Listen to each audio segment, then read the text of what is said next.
आपकी unit second चल रही थी रिसर्च की, जिसके अंदर रिसर्च का इंट्रोडक्शन एंड उसके प्रकार बता दिए गए थे। नेक्स्ट जो इम्पोर्टेंट टॉपिक था वो ये था कि काइंड्स ऑफ रिसर्च क्या है, जिसमें मैंने कहा था कि आपको नेक्स्ट क्लास में करवाया जाएगा। तो इस क्लास में आप देख सकते हैं socio legal research, doctrinal and non doctrinal research, induction and deduction research. तो सोशियो लीगल रिसर्च कौन सी होती है? सामाजिक विधिक अनुसंधान में सामाजिक विधिक अनुसंधान समाज के व्यक्तियों की क्रिया प्रतिक्रिया, व्यवहार एवं उनके प्रभाव एवं उनके एटीट्यूड कानून को लेकर क्या है, उनकी स्टडी करने का एक माध्यम है। सामाजिक का मतलब रिसर्च ऐसा ही होता है जो समाज के लिए किया जाता है। कानून विस्तारक है। विधि समाज की आवश्यकता अनुसार बदलती रहती है। पहले जो कानून था आज वो हिसाब से बदल चुका है, और जो आज कानून है वो आने वाले समय के अनुसार बदलता रहता है। तो इसलिए सोशल फैक्ट जो है ला के चेंज होने के रिस्पॉन्सिबल माने जाते हैं। इसी के हिसाब से जो ला है और सोशल साइंस है, दोनों आपस में जुड़ते हैं, उनको एक ही सब्जेक्ट समझा जाना होता है। जैसे सामाजिक विज्ञान है, सामाजिक कानून है। अगर कानून समाज के इफेक्ट की बात नहीं करता है तो लॉ यूजलेस है। अगर वो समाज के लिए, जैसे कुछ लोग समाज के बारे में नहीं बात करते हैं, समाज के हित के बारे में बात नहीं करते हैं, तो समाज के अंदर जो कानून है वो क्या है? एक शून्य है। इस प्रकार से कुछ डेफिनेशंस हैं। एसपी सिम्पसन के अनुसार लॉ जिसमें social content and social significance नहीं होगा उसकी कोई भी वैल्यू नहीं होगी, क्योंकि लॉ जो है वो एग्जिस्ट करता है, सोसाइटी में सर्व करता है, बांटता है। लॉ कानून बनता ही समाज के व्यक्ति के लिए, समाज के हित के लिए। कोई भी व्यक्ति है XYZ, वो समाज के हित में रहे उसके लिए बनता है। महत्व क्या है? मानव व्यवहार की जानकारी जानने का सामाजिक कानून अनुसंधान में महत्वपूर्ण बिंदु है। सोशल ट्रांसफॉर्मेशन को कवर करने का भी महत्वपूर्ण बिंदु है। संविधान के अंतर्गत सामाजिक कानून रिसर्च का महत्वपूर्ण योगदान। कार्य व समाज बदलाव में सामाजिक कानून रिसर्च का महत्वपूर्ण योगदान है। अंतर्राष्ट्रीय व्यवसाय में सामाजिक कानून रिसर्च का महत्वपूर्ण योगदान है। सेक्स अपराध कम करने के लिए भी सामाजिक का रिसर्च का महत्वपूर्ण योगदान है।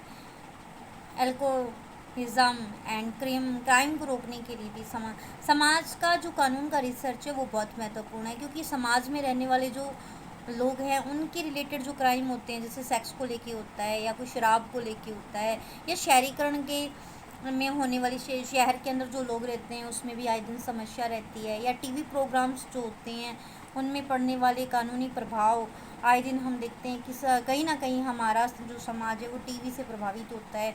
आज इंटरनेट आ गया है तो इंटरनेट से प्रभावित होता है।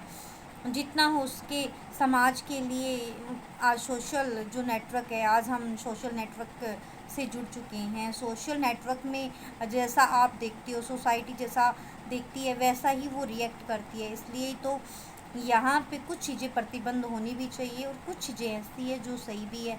उसके हिसाब से इस पर एक अच्छा रिसर्च किया जाना चाहिए। उपयोगिता, यूटिलिटी, यूज़फुल इन सोशल ट्रांसफॉर्मेशन, निर्णय के अनुसार सहायता प्रदान करना, लोगों की सोच को सही गति प्रदान करना, हेल्पफुल एंड फाइंडिंग जो है रूट कॉज, उसको क्राइम अपराध के कारण विचार लोगों से लेने में मदद करता है। रिसर्च में विधायन एवं न्यायिक प्रणाली में कैसे क्या संशोधन करना है, सामाजिक कानून रिसर्च के प्रयोग द्वारा किया जाता है। तो इस प्रकार था समाज के लिए। अब दूसरा जो रिसर्च है वो है doctrinal and non doctrinal research. Traditional research जिसे बोलते हैं, एम्पेरिकल रिसर्च या लेटेस्ट रिसर्च जिसे बोलते हैं। आपको जो क्वेश्चन आता है वो इम्पोर्टेंट क्वेश्चन डॉक्ट्रिनल रिसर्च से इम्पोर्टेंट क्वेश्चन आपका प्रिपेयर होता है। सैद्धांतिक और गैर सैद्धांतिक रिसर्च जिसे कहते हैं। विधिक शोध के प्रकार में बात की जाए, डॉक्ट्रिनल एंड पारंपरिक अथवा अनुभवशास्त्रित विधिक शोध जिसे बोलते हैं। अनुभव श्रित एवं नॉन डॉक्ट्रिनल रिसर्च दो होते हैं। डॉक्ट्रिनल रिसर्च और नॉन डॉक्ट्रिनल रिसर्च में आप पढ़ते हैं, डॉक्ट्रिनल रिसर्च के अंदर तर्क और युक्ति का प्रयोग करते हुए निर्णय विधियों व संविधियों के विश्लेषण पर आधारित शोध डॉक्ट्रिनल शोध है। डॉक्ट्रिनल शोध के अंदर निम्नलिखित समाहित है, जैसे कि निर्णय विधि का विश्लेषण करना, विधि प्रस्थापन को व्यवस्थित अनुक्रमिक व क्रमिक करना, विधिक तर्कों के माध्यम से विचारधाराओं का अध्ययन करना। इस प्रकार से ये इम्पोर्टेंट होता है। डॉक्ट्रिनल शोध की मुख्य विशेषताएं भी है, जैसे प्रतिपादताओं पर आधारित अध्ययन करना, परंपरागत विधिक सिद्धांत व न्यायिक निर्णय रिपोर्ट डॉक्ट्रिनल शोध का करना, विधि जैसी अस्तित्व में उसका उसी रूप में अध्ययन करना। तो इस प्रकार से कुछ परिभाषाएं भी दी गई है। डॉक्टर SR मोइनी के अनुसार बताया गया है कि एक सैद्धांतिक शोध का मतलब है एक शोध जो तर्क शक्ति को लागू करके मौजूदा वैधानिक प्रावधानों और मामलों का विश्लेषण करके कानूनी प्रस्ताव या प्रस्तावों पर किया गया हो। जहाँ डॉक्ट्रिनल रिसर्च की बात आती है वहाँ तर्क की बात आती है, तर्क का विश्लेषण किया जाता है। तर्क की बात की जाए, फैक्ट्स होते हैं, कोई बात जिसका एक बिंदु हो, एक पॉइंट हो, वहीं आता है। जैसे सैद्धांतिक अनुसंधान का अर्थ है विभिन्न स्रोतों जैसे मामले जो कानूनी दुनिया को नियंत्रित करेंगे। उदाहरण के लिए कानून और अन्य से कानूनी सिद्धांतों और अवधारणाओं से गहराई खुदाई करना शामिल होगा, उनका विश्लेषण करने के लिए वेद निष्कर्ष पर पहुंचने के लिए किया जाता है। तो सैद्धांतिक शोध है तो वो क्या है, केंद्र बिंदु क्या है, प्रश्न क्या है, उत्तर क्या है, प्रश्न का उत्तर क्या है, इसके पीछे ज़्यादा एक कदम उठाता है। अदालतों की सहायता करने के लिए भी आवश्यक है। ये उद्देश्य उपयोग किया जाए तो संसदों में को सार्थक और प्रभावी कानून विकसित करता है, वकीलों को विधियों की व्याख्या करने में स्पष्ट करता है, अकादमिक क्षेत्रों में छात्रों के लिए मदद करता है। इतिहास की बात की जाए तो 19वीं व 20वीं शताब्दी में आम कानून के उदय के समांतर देखा जा सकता है। न्यायविदों के प्रयासों और न्यायालयों के निर्णयों द्वारा सामान्य कानून विकसित किया गया है। मिसाल के सिद्धांत भी उसी समय विकसित किया गया है। सामान्य कानून कई अन्य देशों में कानूनी विकास का आधार है। उसी समय कानून ने यूरोप में अकादमिक क्षेत्र में प्रवेश किया था और सैद्धांतिक अनुसंधान ने गति पकड़ी, क्योंकि यह अकादमिक कानूनी अनुसंधान का एक लोकप्रिय उपकरण बन गया है। यही कारण है कि सैद्धांतिक शोध का पारंपरिक शोध के रूप में जाना जाता है। उद्देश्य की बात की जाए तो कानूनी समस्याओं का समाधान करना उदाहरण है। यदि सरकार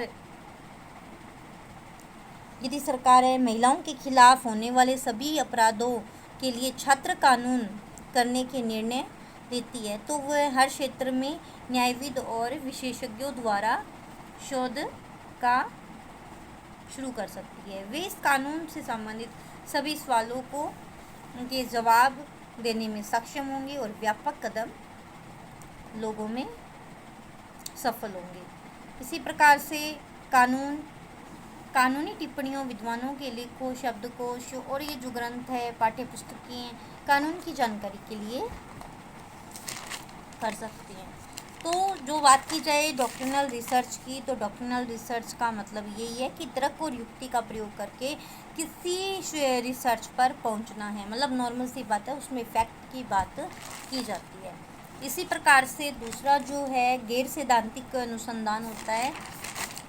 गैर सैद्धांतिक अनुसंधान की बात की जाए तो गैर सैद्धांतिक अनुसंधान, जिसे सामाजिक कानूनी अनुसंधान के रूप में भी जाना जाता है, वह शोध है जो अनुसंधान का प्रश्नों का उत्तर देने वाले अनुभवजन्य डेटा उत्पन्न करने के लिए अन्य विषयों से ली गई विधियों को नियोजित करता है। इस शोध में कल्पना और संभाव्यता के आधार पर कार्य करते हुए तथ्यों को संग्रहित किया जाता है तथा उन्हें सिद्ध व असिद्ध भी किया जाता है। यह ठीक ही कहा गया है कि विधिक शोधकर्ता को आवश्यक रूप से वस्तुपरक होना चाहिए, क्योंकि वह स्वयं एक मानवीय प्राणी है, समाज में रहता है, समाज के हित के लिए कुछ करता है, तो सामाजिक क्रियाकलापों में भागीदारी निभाता है और कुछ मूल्यों तथा जीवन के तौर तरीकों को अंगीकृत करता है। इतिहास की बात की जाए तो द्वितीय विश्व युद्ध के बाद अनुभववाद पर जोर दिया जाने लगा है और ये यथार्थवादी स्कूल का विकास किया है। इसके कुछ उद्देश्य भी है। ये कानून की उपयोगिता की जांच के लिए लाया गया है। इसी प्रकार से समाज को गैर कानूनी पहलुओं से कैसे प्रभावित करता है, तो अर्थशास्त्र अर्थव्यवस्था को उदार बनाने के लिए, विदेशी खिलाड़ियों के लिए बाजार खोलने के लिए यह कानून महामारी जैसे समय में बहुत विनाशकारी माना जा सकता है और घरेलू बाजार लॉकडाउन से बुरी तरह प्रभावित होता है।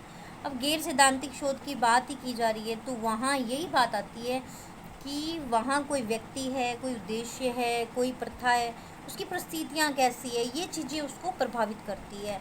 उसमें ये जो गैर सिद्धांतिक है, जहाँ पर सिद्धांतों की बात नहीं की जाती, वहाँ आपको जैसे शोधकर्ता से निष्पक्ष रहने की अपेक्षा की जाती है कि वो ऐसे तत्व क्या होंगे। इसमें तत्व की बात की जाए जैसे लैंगिक पक्षपात हो सकता है, वृत्ति हो सकता है, समूह पक्षपात हो सकता है, स्वार्थ हो सकता है, मित्रता हो सकती है, पारस्परिक संबंध हो सकते हैं, जाति समुदाय हो सकता है, वर्ग हो सकता है, स्वभाव से पक्षपात हो सकता है, व्यक्तिगत पक्षपात हो सकता है, धर्म हो सकता है, व्यवसाय हो सकता है। तो ये सभी ही किस में आते हैं, गैर सिद्धांतिक में आते हैं। इस प्रकार से निष्कर्ष देखा जाए किसका, सैद्धांतिक और गैर सिद्धांतिक का। तो देखो कानूनी अनुसंधान के अनुसार जो कानून की रिसर्च में है, ये कुछ फ़ायदे भी हैं, कुछ नुकसान भी है।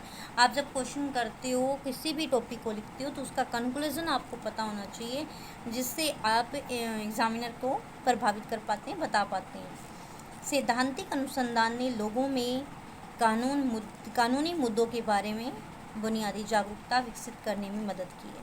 अतः ये दोनों रूप एक दूसरे से पूरक हैं। सैद्धांतिक शोध यह नींव बनाता है जिस पर असैद्धांतिक शोध की संरचना का निर्माण किया जा सकता है। उन्हें एक दूसरे का समर्थन करने की ज़रूरत है और करनी भी चाहिए। प्रभावी और सार्थक कानूनी अनुसंधान के लिए उनका वैकल्पिक रूप से मिश्रित रूप में उपयोग किया जाना चाहिए। लास्ट जो रिसर्च है उसके अंदर आप पढ़ते हैं आगमनात्मक रिसर्च, निगमनात्मक research, induction and deduction research, जिसे नेक्स्ट क्लास में करवाया जाएगा क्योंकि इसके अंदर रिसर्च प्रॉब्लम भी एक टॉपिक आता है और उसमें कंप्लीट करवाया जाएगा। Thank you.